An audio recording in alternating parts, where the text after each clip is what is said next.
Hello, welcome again. We are solving elementary mathematics paper of year 2024 of CDS 1 exam. In the previous video, we solved 5 questions starting from question number 61 to question number 65. Based on these instructions, now we'll solve rest of the question based on this instruction. So, um, reading out these instruction again, consider the following for the next 10 items that follow. Each item contains a question followed by two statements. Answer each item using the following instruction. Choose option. Option A. If the question can be answered by one of the statement alone but not by the other. Option B. If the question can be answered by either statement alone. Option C. If the question can be answered by using both the statement together but cannot be answered by using either statement alone. Option D. If the question cannot be answered even by using both statement together. So based on this instruction, question number 66 is area of a rectangle with length x and breadth y is p. An area of parallelogram which is strictly not a rectangle with adjacent side of length x and y is q. Question, is p greater than q? Statement 1, x ratio y is equal to 2 ratio 1. Statement 2, the angle between the two adjacent sides of the parallelogram is 60 degrees. So here, first of all, this is a rectangle, this is x, this dimension is y and area is xy. For parallelogram, if this dimension is x and this is y or this is y, then the area is x into h, where h is vertical. So h can be found by knowing this angle. If this is y, then h will be y sin theta. Okay. So now statement 1 is x by y is your 2 ratio 1 or x ratio y is your 2 ratio 1. So it means x is equal to 2y. Okay. And statement 2 is theta is 60 degrees. For determining the area of rectangle, we need the ratio of x and y in terms of one of the parameters, that is length or breadth. Okay. So we can put here x as 2y and the area will be as 2y square. And for the area of parallelogram, we need x in terms of y, and also we need theta. Okay, so that is given in statement 2, that is 60 degrees. So q will be a root 3y square and p will be a 2y square.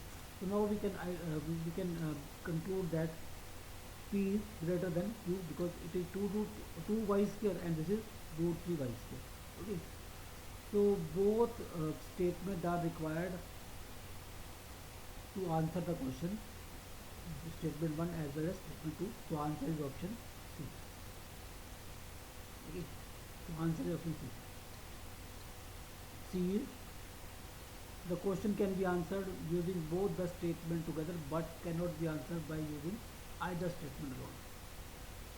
Next question is question number 67. A circle touches all four sides AB, BC, CD, DA of a quadrilateral ABCD. Question, what is the parameter of the quadrilateral? Statement 1, AB plus BC is equal to 10 cm.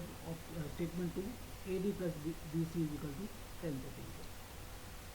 So here we know one theorem that tangent drawn from the exterior point of a circle are equal. So this is your circle within the quadrilateral ABCD, and this circle touches all the sides of the quadrilateral. So from this theorem, if we draw a tangent from the exterior point, that is point A, then AP will be equal to AS. Similarly, BP will be equal to BQ because it is they are the tangent drawn from exterior point B, and CQ will be equal to CR and DR will be equal to DS. So if we add this AP plus PB and CR plus DR, that we will get this, and this will be equal to AS plus BQ plus CQ plus DS. Okay, so it means AP plus BT uh, will make AB, and this will make CD, and this side will be your AD plus BC, AD plus BC.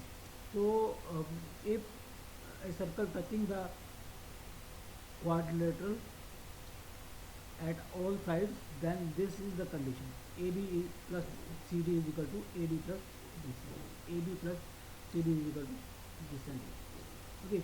Now in statement 1, AB plus CD is given as 10. So we can find out AD plus BC, and perimeter is summation of all these sides. So perimeter will be 20. And in statement 2, AD plus BC is given, so it means this is also C, and perimeter will be 20. So question can be answered by using either of statement. So answer is option B. Question number 68 is question: what is the ratio of the length of diagonal of a rhombus? Statement 1, one diagonal of the rhombus is equal to its side. Statement 2, the longer diagonal of the rhombus is equal to root 3 times its side.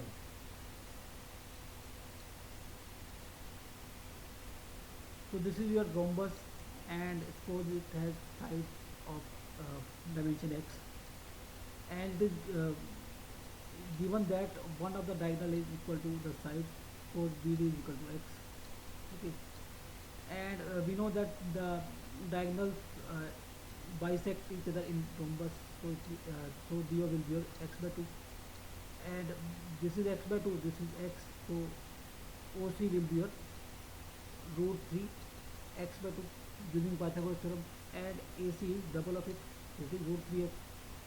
Okay, so that is from the first statement, that is statement first, we can find out the ratio of diagonal, that comes out as root 3x, because AC is root 3x and this is x by x, that is root 3 ratio 1. And in statement 2, AC is given, so we will adopt the reverse procedure, because here we have found out AC from this BD. Now AC is given, we can find out BD as x by following reverse procedure. So again the ratio will be same, root 3 ratio 1. So question can be answered by any of the statements. So answer is option B. Question number 69 is: the chord of a circle of radius r touches at a point on the circumference of a concentric circle of radius small r. The length of chord is 24 units. Question: what are the values of small r and r? Statement 1, r is an integer. Statement 2, capital R is an integer. So this is the inner circle and this is the outer circle, and this is the chord touching the inner circle of outer circle, and its length is 24. So AM will be 12 and MB will be 12, half, because they are concentric. Suppose the radius of the larger circle is capital R and radius of smaller circle is small r. Then using in triangle OAM, we can use Pythagoras theorem. OA square will be equal to OM square plus AM square, or we can say capital R square is equal to small r square plus 144. Okay, so by this there can be many combinations. We take r is equal to 20 and small r is equal to 16, this is satisfying.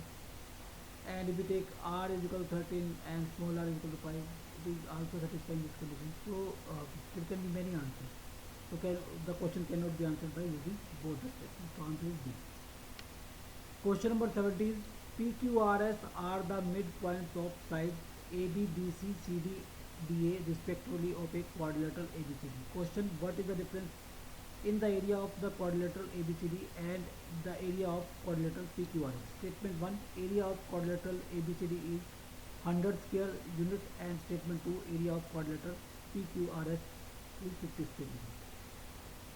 So here this is the quadrilateral ABCD and PQRS are the midpoints, and this is also quadrilateral. When this occurs, then area of PQRS is equal to half of the area of the